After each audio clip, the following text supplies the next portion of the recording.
by James. Okay, so what we're going to do here is, given the differential equation, dy dx equals y cos x, find the general solution given that y equals 2 when x equals pi over 6. So what we're going to do here is the following, okay? What we're going to do is we always move the y to the dy side and we move the dx up to the top right. It's always the same. So we're going to get 1 over y dy equals x dx. Now the next step is to match up the integrals, okay? So cos x, cos x, okay? Now the next step is to match up the integrals. And to match up the integrals, we need to look at the limits. And what we're going to do is we're going to match the lower limit. It says that the lower limit is for this, the limit to the left is for y. It says when y is 2, x is pi over 6. And therefore, the upper limit is going to be y because it's a dy, and the upper limit over here will be x because it's a dx. Then what we're going to do is we're going to integrate. When you integrate 1 over y, you get ln y from y to 2. And on the left, when you integrate cos x, you get sin x. And sin x is from x to pi over 6. Now, we're going to get ln y minus ln 2 equals sin x minus sin pi over 6. We're going to use our log rules, and it's going to be the division rule, so we're going to get ln y over 2 equals sin x minus a half. Now, what does ln actually mean? What it means is log to the base e. So to get y over 2 on its own, it's going to be the base to the power of the left right hand side, which is the power. So it's going to be y over 2 equals e to the power of sin x to the minus a half. Okay, then we're going to bring up the 2, and what we should get here is y equals 2e sin x minus a half. Okay, so that's that solution. That's the general solution. Okay, now what we want to do for the next part is find the value of y when x is pi over 2. So that's what we got to do here, is replace x with pi over 2. So 2e sin pi over 2 minus a half. Now what we know about sin pi over 2 is it's sin 90, which is the number 1. Okay, so now it's going to be y equals 2e to the power of a half. That's the same thing as 2 root e. Okay,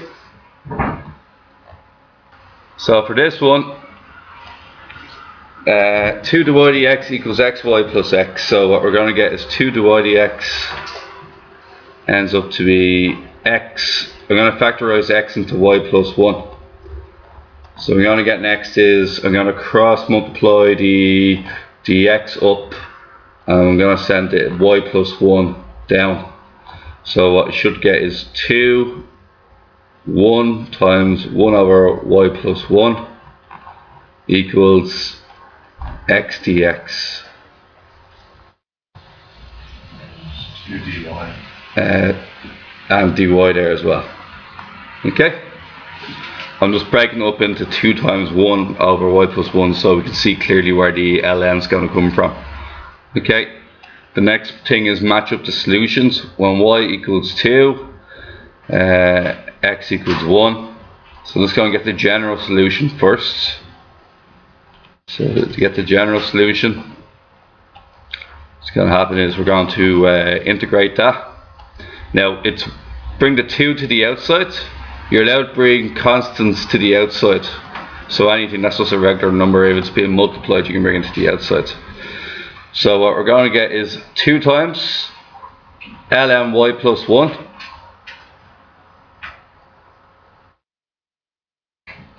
2 times ln y plus 1 to the power of y over 2, or sorry, not the power, limits y and 2. The next one is going to be a half x squared, and this is going to be x and 1. Now that that's done, we're going to get 2 brackets. We'll leave it on the outside. We're going to get ln y plus 1 minus ln 3, because 2 plus 1 is 3, equals a half x squared minus a half 1 squared.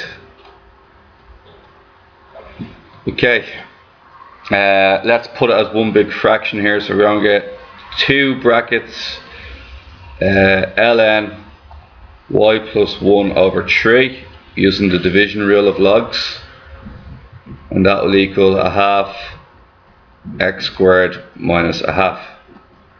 Now, going to do next is we can divide across by the 2.